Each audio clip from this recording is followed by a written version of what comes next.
It is Dr. Hakan Satıroglu. This video is tutorial 5, prescriptive analytics, optimization, and decision design.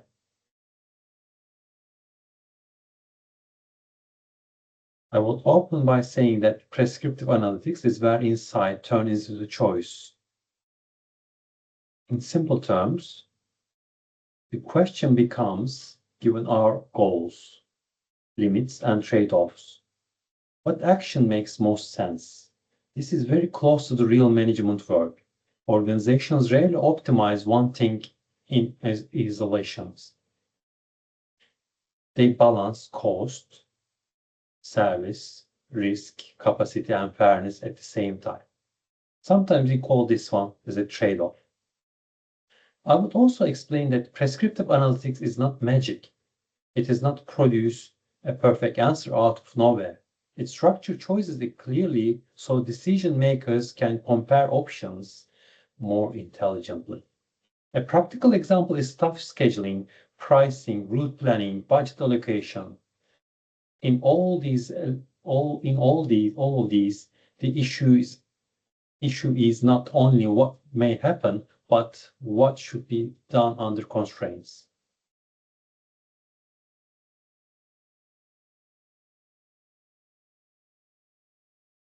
This session and this slide, I would like to explain the structure of the tutorial and show how it goes on predictive thinking. Students have already looked at description, diagnosis, and prediction. Now they are learning how to turn that insight into action. I would say that learning outcomes are straightforward compared to the optional defined constraints and justify recommendation. I would keep it the tone practical. Prescriptive analytics can sound mathematical, but the first lesson is conceptual. Before an optimization method, students need to be clear about three things: what we want to improve, what choices we control, and what limits we must respect. For example, if a company wants to improve delivery speed, can it change staffing, routing, or service promises, and budget or policy constraints exist? That is the level of clarity I would want from the class.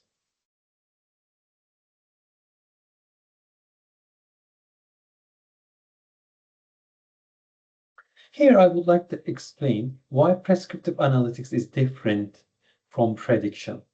Prediction estimates when may happen. Prediction evaluates what we should do about it. Prescription evaluates what we should do about it. I would tell students that this means we need to work with objectives, constraints, and trade-offs. A useful example in hospital bed management or airline seat allocation. Forecast may tell us expected demand, but managers still need to choose how to allocate limited resources. That is the prescriptive problem. I would emphasize that optimization shouldn't be presented as a black box. Students should see it as structured trade-off management. That framing is important because many professionals need to justify decisions to others.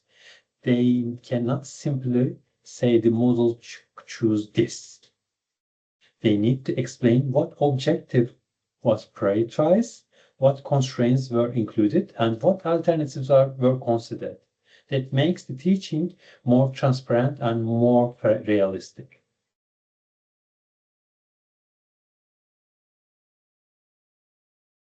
Again, hard and soft elements should come together.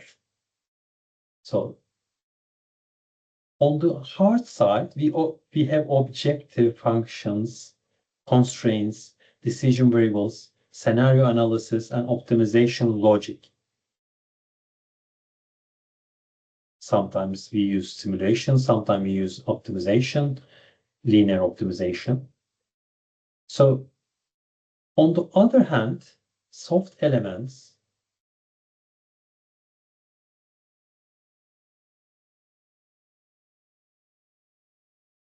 agreements on objective and acceptable trade-offs, transparency about winners, losers, and fairness, organizational willingness to follow optimized recommendation.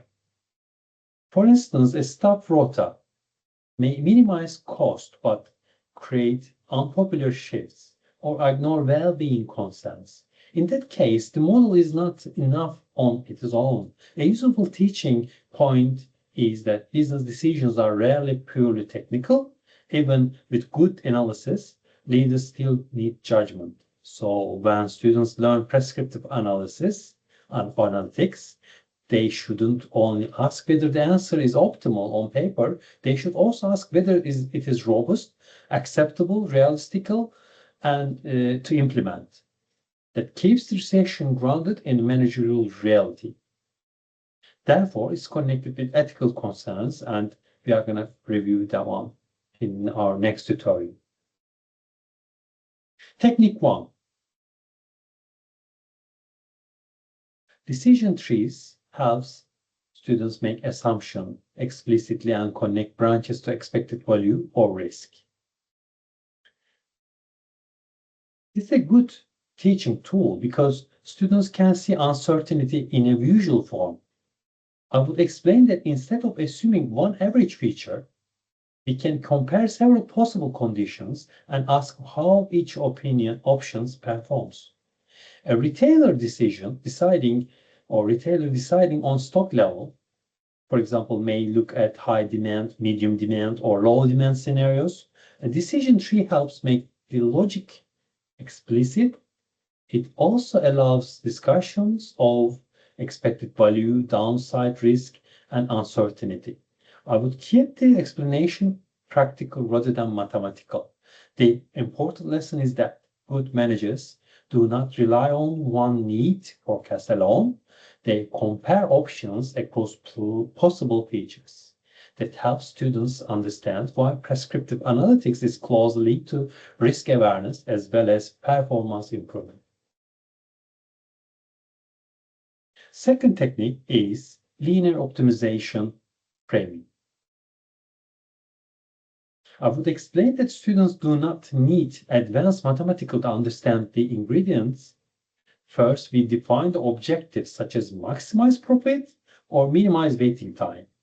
Second, we define the controllable decisions such as how many staff to assign or how budget to allocate. Third, we define the constraints such as total budget, capacity, policy rules, or service requirement. Once these are clear, optimization tasks could be easier to understand, and practical example is allocating weekly advertising spent across channels, or the business wants strong return, but the budget is fixed and there may be minimum commitments. So this slide is really about discipline framing again. If students can state the objective variables and constraints clearly, they already understand the logic of optimization. Third technique is simulation and prioritization. Sometimes one option looks best under one set of assumptions, but performs badly if conditions change.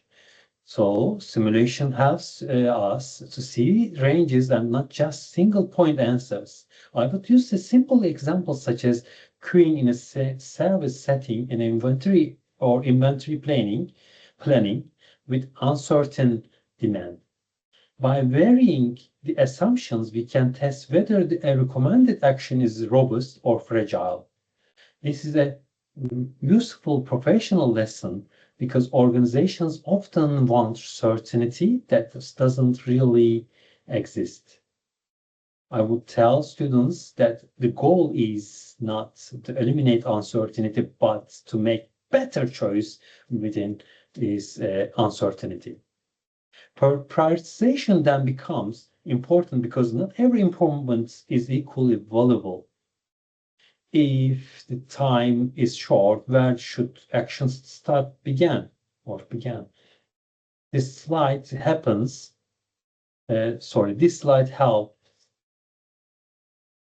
students to see that prescriptive analytics is about practical choice under imperfect conditions.